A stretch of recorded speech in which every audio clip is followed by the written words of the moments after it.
Se grupi i veteranëve, valltarëve veteran, është diçka që vazhdon, më thonë, konstant, apo e keni për raste më të veçanta? Shiko, grupi veteran,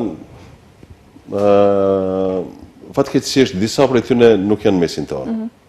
Ka 2-3 vite në kohën e koronës, sidomos atëherë, koronën e mori disa antarë që kanë qenë antarë që nga vitet e 70-ta, 80-ta. Edhe ata kanë qenë antarë permanent. Kanë ushtru, kanë bërë prova brenda javës 2 herë, 3 herë. Po edhe kanë marrë pjesë. Sidomos pjesa e Kosovës ka të zhvilluar me këtë pjesën e manifestimeve folklorike. Edhe ne me këtë grup kemi marrë pjesë shumë vende, jo vetëm se në Kosovë, në Shqipni, po kemi marrë pjesë edhe në Maltzi, shembull, në Bosnë, se e kërkojnë atë autentikën. Janë festivalet të cilat janë special për folklor.